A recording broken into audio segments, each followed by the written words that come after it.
Oi, pessoal. Boa tarde. Tudo bem? Boa tarde, bom dia, boa noite. A gente nunca sabe quando vocês estarão nos assistindo, não é mesmo? Mas eu sempre falo boa tarde porque é quando a gente grava, no período do dia que a gente grava o programa.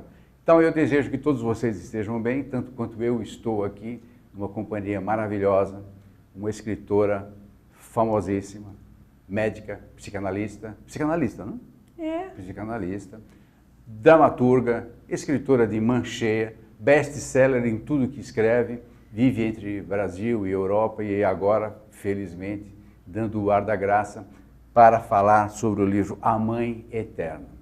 Um livro que eu li emocionado. Um livro que, apesar de eu não sei ainda se ele é efetivamente algo real, algo vivido ou algo simplesmente que deu um insight, mas um livro que todos deveriam ler, particularmente aquelas pessoas que já passaram de uma certa idade. E os que não passaram não vão chegar, então talvez seja de bom ouvir que leia também. Muito sensível, muito delicado e, principalmente, muito real.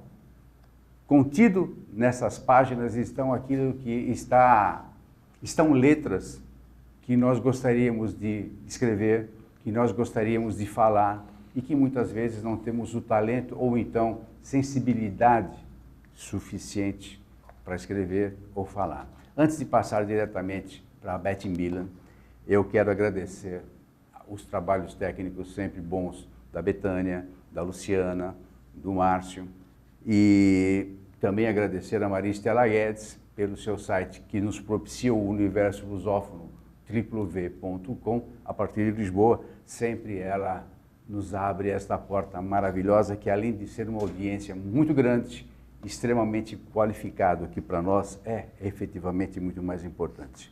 Menina, muito boa tarde. Isso é meramente protocolar, né, o que nós estamos conversando aqui até agora. Aliás, eu estava falando porque eu não consigo deixar de falar quando eu estou perto de você. Você me anima, me excita e me deixa muito feliz, principalmente me honra muito ter voltado ao programa. A Mãe Eterna, morrer é um direito. Que beleza.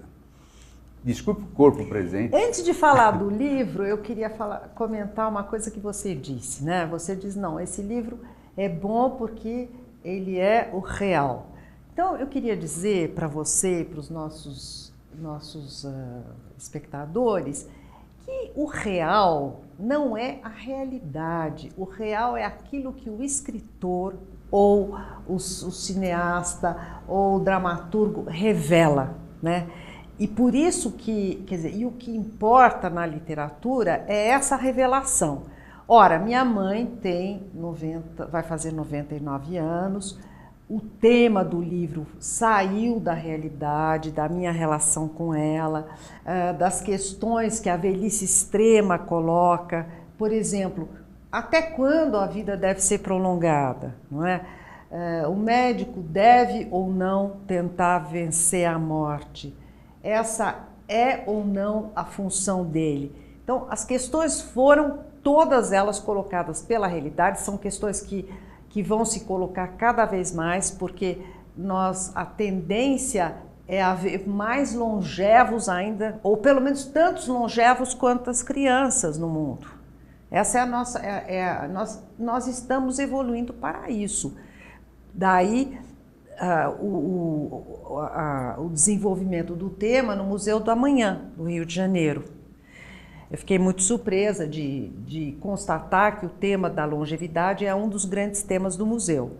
Então, bom, os temas deste livro são os temas que estão se impondo. E estão fervilhando, porque, como você falou, a longevidade é um fato que está aí, ao nosso redor. Mas o grande lance que eu vejo não é só a mera longevidade, sim a qualidade de vida dessa longevidade. Uhum. Aí é que entra o que você pincelou, ou seja, será que o médico tem direito de prolongar a vida de uma pessoa que eventualmente esteja moribunda, esteja numa cama, esteja com lapsos de memória irreversíveis, normalmente, particularmente no caso da senhora sua mãe, 99 anos? É um problemão. quer dizer, na verdade, tudo vai depender sempre da própria pessoa, não é? É a própria pessoa que tem que decidir até, quer dizer, quanto ela quer viver, até quando, em que circunstâncias. É por isso que eu digo, quer dizer, eu digo não, eu preciso homenagear o Carlos Andreasa, que é o editor desse livro, que colocou esse subtítulo Morrer é um Direito, né? Que é um subtítulo que está implícito no meu livro, mas quem pôs o subtítulo foi ele. Então, a gente deveria ter o direito de ser ajudado para morrer, não é? Uma facilitação. Uma facilitação, quer dizer, de você poder dizer, não, a partir desta situação eu não quero ficar mais, e isso porque isso humaniza o fim da vida. Eu tenho um acordo, isso aqui, agora vai virar público, eu tenho um acordo com uma amiga minha. Pintou um lance degenerativo, corta o tubo, ponto e basta. Porque você fala, a pessoa tem o direito, ela deveria ter o direito de deixar escrito, por exemplo, olha, o testamento vital. Perfeito, mas enquanto tem uma certa lucidez. Claro. Depois que a pessoa perde a lucidez, não tem como você fazer. Claro. Alguém tem que gerir isso. Não só fazer um testamento vital, isso é muito importante, como ser avisado de qual é a evolução da doença ou da condição humana a partir de uma certa idade. Não é? Mas os médicos estão fazendo isso hoje já, né? Fala, você está com um problema tal. Porque antigamente, quando eu era garoto, você não falava a palavra câncer, por exemplo, doença ruim. Né? Tinha certos tabus. E os médicos tinham por norma preservar o doente e não falar a verdade para que ele não sofresse e tal. Hoje está o inverso. Olha, você está com um câncer, se não curar, você vai se estrepar. Eu me lembro de uma história do Freud, né, que tinha um câncer, ele tinha um câncer na boca, que fez ele sofrer muito, e a filha não contava, e ele perguntou, mas com que direito você me esconde a verdade? Né?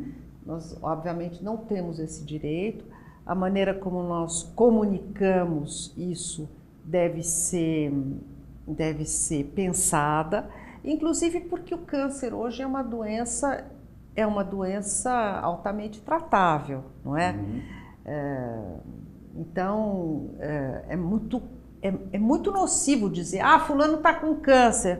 Como assim? Que câncer, não é? Porque existe, por exemplo, o resfriado do câncer, que é o carcinoma papiliforme, né? Depende do câncer. Você sabe que uma vez eu fui numa... otorrino, garganta, essas coisas, né? E a mulher apalpou, ela falou, olha, vai fazer uma biópsia e tal, não sei o quê, mas fica sossegado, que esse é o melhor dos cânceres que a pessoa pode ter. Eu não tinha nada. Se eu fosse um sujeito meio grilado, eu saía de 4 de lá, né? Uma médica, veja que falta de sensibilidade, mas vamos lá. E no teu livro você dedica o livro a Natália Timberg. Qual o motivo? A minha relação com a Natália é uma relação muito antiga. Quando eu era muito jovem, eu tinha escrito um livro chamado Sexo Furo, e eu fui nos bastidores do teatro onde ela estava fazendo uma peça e disse, olha, será que você poderia fazer uma gravação, fazer um livro cassete, que depois ela fez, foi o primeiro livro cassete do Brasil, chamado Uma Mulher. Ela disse assim, deixa aí, se eu gostar, eu te ligo. Aí ela não só gostou, fez o livro cassete, como depois me encomendou uma peça que chama Paixão, que ela fez no Brasil inteiro, faz até hoje, a partir de um livro meu chamado O que é o Amor, que foi um livro que teve um grande sucesso na civilização brasileira, de um capítulo chamado Os Dizeres do Amor. Então eu compus eu fiz quase um concerto da palavra para ela, com os autores lusófonos e brasileiros, e depois quando eu escrevi, já muito depois disso tudo, né? Já tardiamente, eu escrevi o primeiro capítulo desse livro e mandei para ela, porque eu não sabia o que eu ia fazer com esse texto. Na verdade, eu não pretendia. Esse aqui? Você está brincando? Eu não Não pretendia acredito. transformar isso em livro. Não, mas isso é excesso de modéstia, hein? Mas é verdade, Nossa, eu não sabia o que fazer. Aí a Natália falou para mim, vem aqui para o Rio que eu preciso falar com você. Me convidou para um jantar suntuoso e me disse, você tem que ter a coragem de ir até o fim nesse texto. Então ela foi assim a pessoa que induziu a escrita. Eu fiquei muito feliz disso ter dado certo. O livro hoje o Cal Hamburger comprou os direitos para o cinema. Foi vendido para Portugal. A Natália, porventura, vai ser a mãe do personagem. Podia, ela pode ser, não sei. Aí já é o Cal, né? Já não é comigo, mas...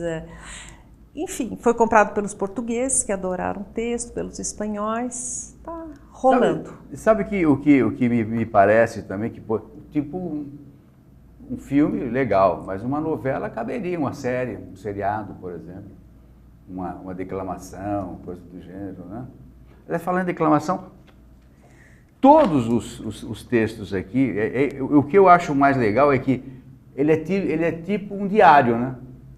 Cada capítulo eles não se comunicam, cada capítulo tem uma coisa nova e uma nova sensação de impotência, muitas vezes, e de tentativa de você fazer melhor para alguém ou para si mesmo.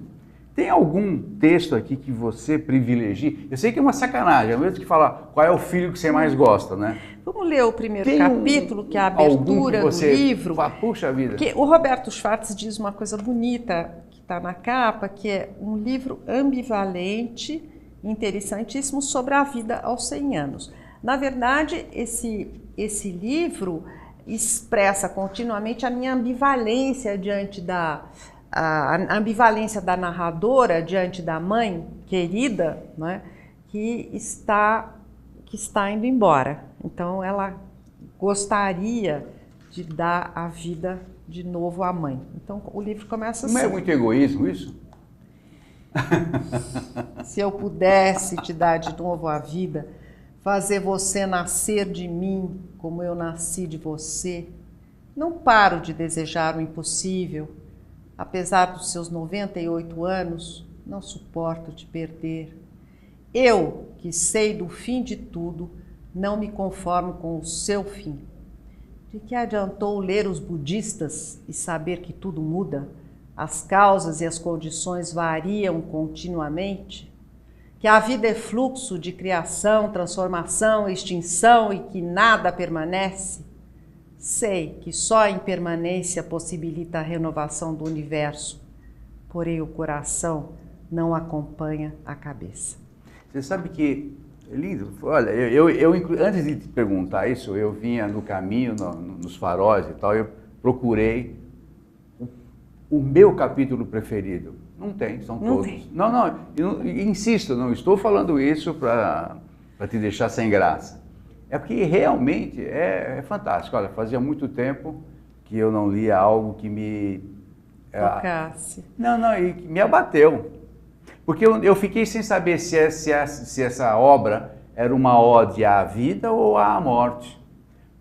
Essa ambivalência que você mencionou. Eu falei, pô, peraí, que sacanagem isso aqui. Você foi sacanagem. Há circunstâncias em que a morte é pode ser celebrada. Um beneplácito. Não é? Um beneplácito. Sem dúvida.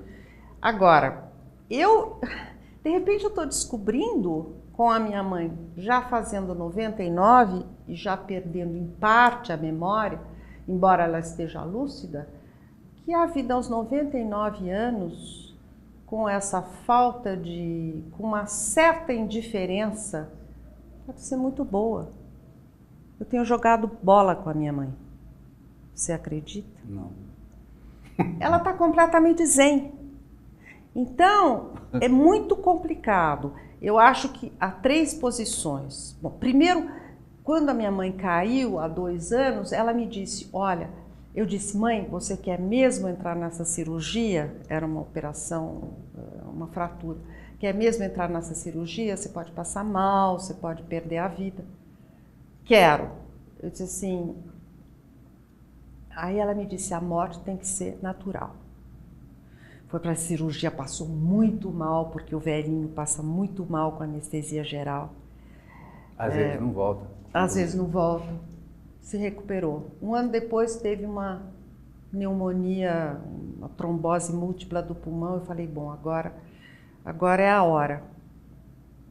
Não foi. Então, isso me faz pensar numa coisa que o Freud também dizia, que era que a gente só morre quando a gente quer morrer. Você acredita nisso? Eu acredito que a gente pode resistir muito à condição biológica. Tanto é que ele resistiu muito, né? Ele resistiu muito e ele morreu nas mãos de um amigo que deu a morfina final para ele. Então, minha mãe não quer morrer. E como é? Você falou que você joga bola com ela. Jogo bola. E qual é o papo? O papo rola? Você tem um lance de sabedoria nisso? Tem um lance de sabedoria nisso? Ou seja, não, você vai sorver nesta água, nesta fonte de provável sabedoria? Eu não sei se ela é uma pessoa literata ou não, eu não sei qual é a... Por exemplo, há 3 meses atrás, eu disse, vou ter que fazer, estou com um nódulo aqui, vou ter que fazer uma mamografia. Ela olhou para mim e disse assim, e você já está com medo? Acabou o medo, entendeu? Ela é muito inteligente, ela tem uma relação vital, absolutamente vital com a existência. Então, isso é uma fonte de sabedoria. Por outro lado, isso requer a minha sabedoria, porque eu tenho que observar... Você tem que sobrepujar isso. Não, eu tenho que observar para ver o que está acontecendo, não é? Eu sei que ela está perdendo a memória, mas que ela não é capaz, relativamente capaz, não é de associações livres, né? De associações novas. Ela não é mais capaz disso. Mas se você joga a bola com um velhinho, como ele está como é da ordem do comportamento, do procedimento, de repente você pode jogar a bola para outro lugar, para outra pessoa, e ele ser capaz de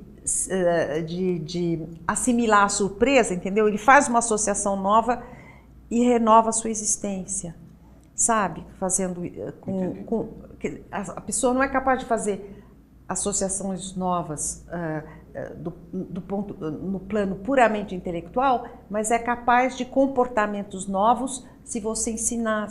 E te surpreende. E te surpreende, não? É interessante. Se surpreende. Sim, exatamente. Né? Ela é adorada pelas cuidadoras. Isso não deve ser à toa, né? Ninguém é adorado ou odiado. Sim, porque ela deve levar uns papos interessantíssimos, imagino, né?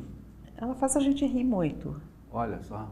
De repente, no meio da mesa, ela diz assim, je m'en vais, que em francês que significa vou embora. Aí ela diz assim, tu t'en vas, você vai embora. Diz ela. Eu, o João Escortés. Todos nós. Condição humana. Aliás, muitos até gostariam que ele fosse embora rapidinho, mas danado não vai. Pessoal, nós estamos falando isso que ele está aqui do lado, tá? E ele é muito grande, vocês não veem, ele sabe que eu estou brincando. Escuta, eu me lembro que há muito tempo, quando eu ouvi a primeira vez o teu nome, você, além de escrever na Veja, se não me falha mais, você escrevia para Veja. Folha, depois Veja, Folha. Muitos anos.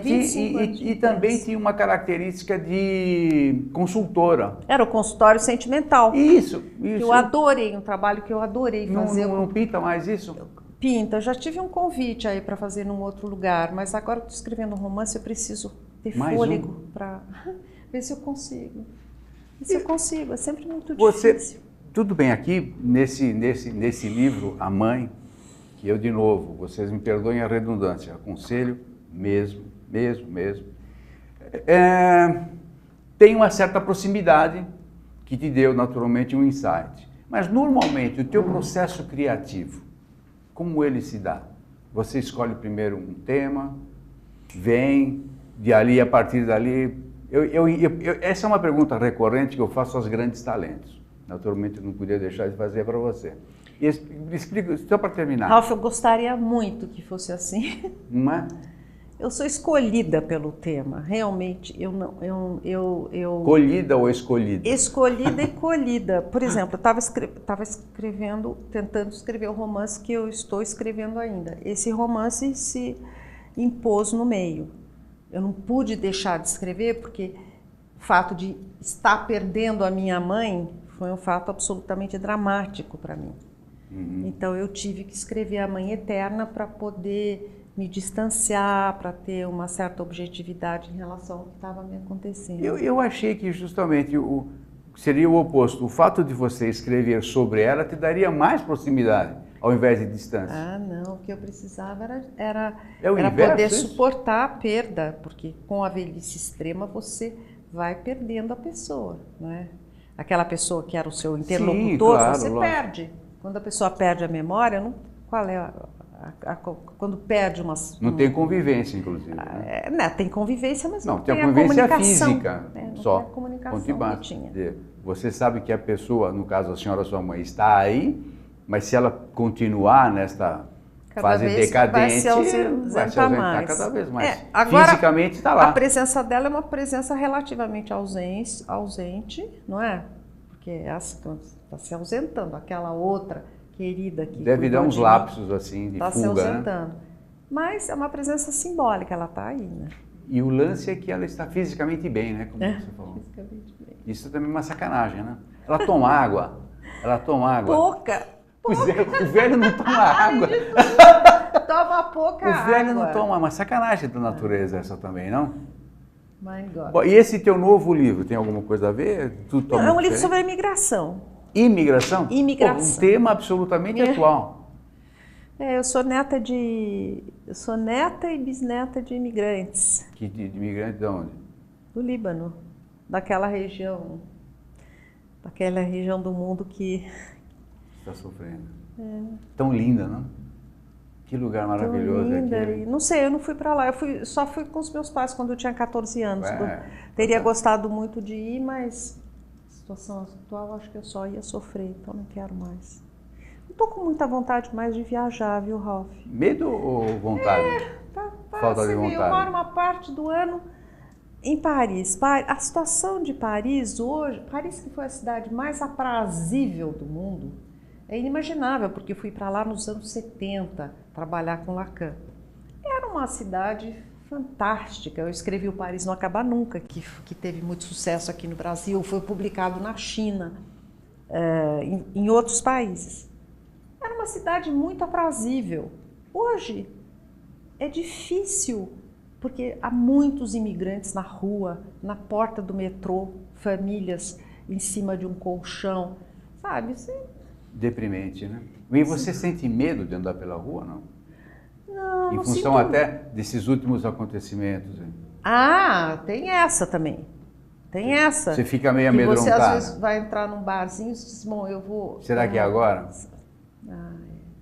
Você encontra os colegas, vou fazer yoga, encontro as minhas colegas, elas dizem, bom, eu agora tenho que tomar um metrô para voltar para casa, mas eu tenho medo. E é justamente o que eles querem, né? Que você se amedronte, que você não viva mais em paz, que aquele local onde antes aprazível, hoje é terrível, sem querer fazer uma rima pobre aqui. Bom, isso vai demorar. Paris sempre foi alvo, né, de ataques. Sim, mas sempre foi. Mas não tão corriqueiros, né? Acabam virando corriqueiro, né? E são pontos diferentes. E o terrorista tem essa vantagem, ele tem o fator surpresa, né? Você só reage, você não age, né? Só que aqui, segundo dados que eu li recentemente, houve mais homicídios durante os 4 anos, mais mortos por homicídio durante os 4 anos da guerra civil na Síria do que na Síria. Sim, mas justamente, são pontuais e pessoais. Não é uma mortandade, não é uma coisa massiva. Não é quantas vezes você ouviu que no Brasil houve uma bomba no metrô? Houve um simulacro de bomba e tal, isso, aquilo. Bom, menina, nós já estamos encerrando. Infelizmente. Muito obrigada. Não, obrigado nada. Você vai vir aqui. Quando é que eu acho que sai o próximo? Não, isso eu não sei. Eu tenho 26 livros publicados. Será que as pessoas não podem ler os que eu já escrevi? Devem ler. Pessoal, atenção, vocês devem ler. Tudo bem, esse livro, para mim, é absolutamente fantástico, tanto que vai ter todos esses episódios que vocês já ouviram. Mas a Beth tem uma maneira, tem uma escrita muito, além de muito fluida, ela é, desculpe o termo, ela é muito gostosa. É verdade, você escreve de uma maneira que a gente se embala, se sente no personagem, nos diversos personagens que você cria e realmente você... depois que eu sou tomada pelo tema, aí você vai. Daí eu e demora dedico muito a para ele. você ser tomada pelo tema? Não, ser tomada o tempo todo eu sou tomada. É a própria mãe de santo. O difícil é escolher o tema e ir em frente com ele. Estudar muito, eu estudo muito, sou obrigada. Aí eu fui obrigada a fazer. Não te passa pela cabeça, por exemplo, já que você está aqui no Brasil agora, em São Paulo, felizmente para nós, dar uma passeadinha pela Avenida Paulista um domingo de tarde? Você já passou lá domingo de tarde? Já. Tem tipos impressionantes. Para quem tem talento como você, é um prato cheio. Você nunca parou para estudar tem um os tipos romance que se estão... chama Consolação, que se passa na Avenida Paulista. Tá brincando? Um romance que foi... Mas é antigo. 5 anos atrás, que foi muito elogiado. Para você é antigo, né? Pelo Manuel da Costa Pinto, né? Manuel, pelo crítico. E que depois eu apresentei no Itaú Cultural, naquele programa O Autor em Cena. Chama Consolação, que se passa entre o Cemitério da Consolação, Avenida Paulista, tem diálogos com Mário de Andrade, com Oswald de Andrade. Sim, não, mas aí você subiu bem, né? Mas, não, mas eu digo... as pessoas da rua. Eu entrevistei muitas pessoas na rua. Pessoal, muito obrigado pela paciência, muito obrigado e até o próximo. Felicidades. Tchau, tchau.